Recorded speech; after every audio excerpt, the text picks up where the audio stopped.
Taib. Itu di antara syirik-syirik besar. Ada syirik-syirik kecil yang harus kita jauhi. Saya katakan tadi kita namakan syirik kecil bukan berarti dia dosa kecil.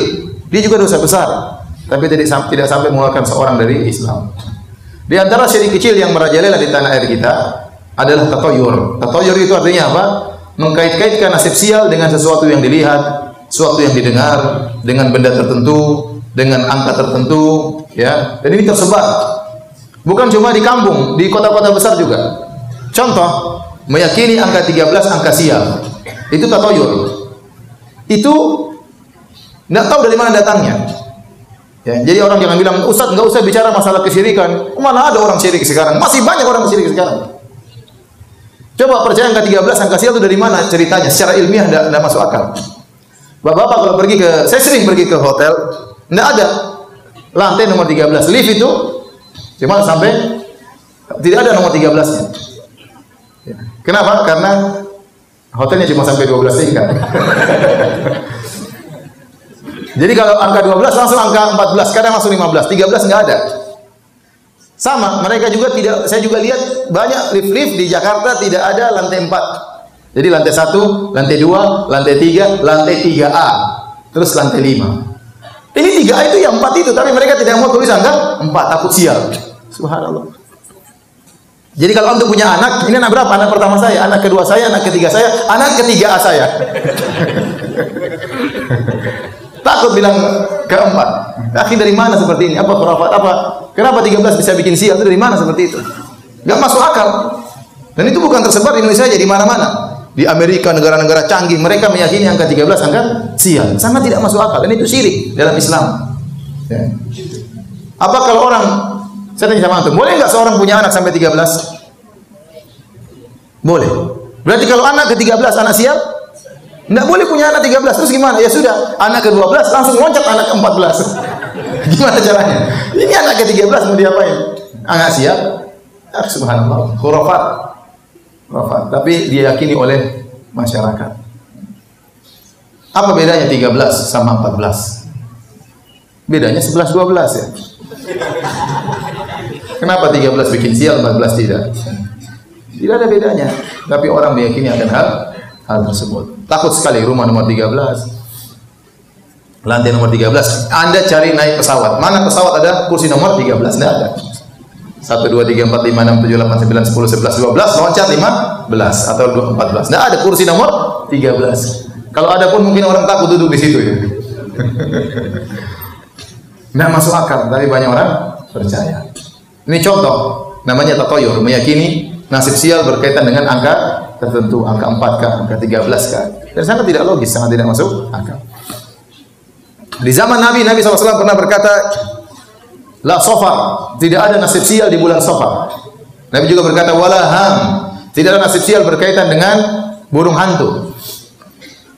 Jadi keyakinan seperti ini sudah ada sejak zaman jahiliyah. Mereka kalau ada burung hantu datang, mereka yakin ini nasib sial. Sampai sekarang demikian. Kalau ada orang di rumah tahu-tahu ada burung hantu datang, bum, bum, ada apa ini burung hantu datang ini? Tahu-tahu satu lagi, bum, bum, 2 ekor bahaya. Ada 2 yang akan sakit, ada 2 yang akan meninggal dunia. Padahal burung hantunya lagi bercanda di atas main-main. Ada orang kalau buka toko, begitu dia pertama buka yang beli orang cacat, orang buta, nasib sial, dia tutup toko hari itu. Bahaya ini, pembeli pertama matanya buta, bahaya rezekiku, tutup toko hari itu. Ada kisah, saya pernah dengar satu kisah diceritakan ya. Jadi ada seorang raja, dia pas dia keluar dari daerahnya, dia begitu buka pintu gerbangnya, dia orang buta. Aduh, ini orang buta ini bikin sial. Penjarakan orang buta ini, biar saya tidak sial. Akhirnya orang butanya dipenjara. Raja pergi santai, tidak ada masalah, pulang. Akhirnya dia keluarkan orang buta tadi. Ya. Saya tadi keluar, tidak ada masalah. Ya, karena kamu bisa bikin sial, makanya saya penjarakan. Kata orang buta, ente aja yang bikin sial saya. Gara-gara ketemu ente saya dipenjara. Dahulu orang-orang takut menikahkan atau melakukan pernikahan di bulan Syawal di zaman Nabi SAW. Maka Nabi menikahi Aisyah di bulan Syawal karena dianggap bulan tersebut adalah bulan sial untuk pernikahan. Sekarang di zaman ini masih ada seperti itu.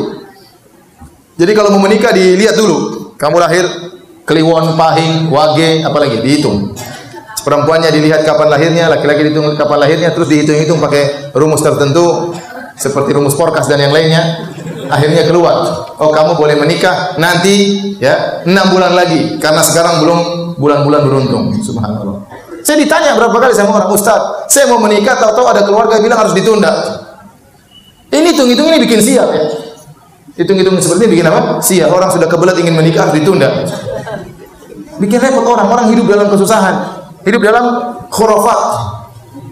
Saya pernah ketemu dengan seorang pembantu di Saudi. Minta tolong, Ustaz, tolong carikan kerjaan buat saya. Saya telepon teman saya orang Saudi, orang Arab. Ini ada pembantu minta cari pekerjaan. Bisa kau tampung tidak? Oh bisa ya. Saya bilang sama Mbak itu, Mbak, besok hari Sabtu Mbak kerja di teman saya awal hari kerja. Kata dia, nggak bisa Ustaz, saya kerja hari Sabtu pertama. Kenapa nggak bisa? Ustaz saya melarang, nggak boleh hari Sabtu hari pertama kerja. Ini kayak Yahudi saja. Ini bikin sial, makanya aku jadi pembantu terus kayak gitu. Kenapa mulai hari Sabtu sial? Tidak ada. Itu dari mana seperti itu? Ini khurafatnya orang Yahudi. Jadi terjadi. Kasihan. Tidak boleh duduk di depan pintu pamali. Kalau bikin pintu jangan dibuka keluar, harus tutup dalam. Karena kalau dibuka keluar nanti rezeki keluar. Ini dari mana seperti itu? Hidup jadi susah. Ya? Khurafat. Oleh karena hati-hati. Yang nama pamali-pamali itu sering itu adalah tatoyo. Hati-hati. Coba saya pengen sebutkan pamali-pamali di sini apa coba? Saya ingin tahu. Hari Selasa kenapa? Tidak boleh bisa hari Selasa. Jadi itu pamali, itu syirik. Ingatkan, itu syirik, tidak boleh. Islam harus bersih daripada itu. Coba pamali yang lain apa? Hah? Menikah bulan Muharram tidak boleh. Nah itu syirik, tidak boleh. Hilangkan itu semua. Apalagi? Kenapa? Cicak, tokek. Kenapa cicak? Harus dibunuh. Tokek kenapa? Banyaklah. Di Makassar saya rasa juga banyak pamali-pamali, hati-hati. Itu semua kesyirikan. Kalau kita ingin meninggal bertemu dengan Allah, diampuni dosa-dosa kita, hilangkan semua itu dari hati kita. Hilangkan. Ustaz, tapi ini sudah dari nenek moyang kami, itu tradisi yang salah, harus dihilangkan. Tidak semua yang dibawa nenek moyang benar. Banyak yang dibawa nenek moyang benar dan ada juga yang salah. Yang salah dibuang, yang benar dilestarikan. Adapun keyakinan tadi, tidak boleh potong kuku depan rumah, apa hubungannya? Tidak boleh potong kuku kalau malam, apa hubungannya? Apa hubungannya dengan kesiaran? Tidak masuk akal. Oleh karenanya dihindari itu semua.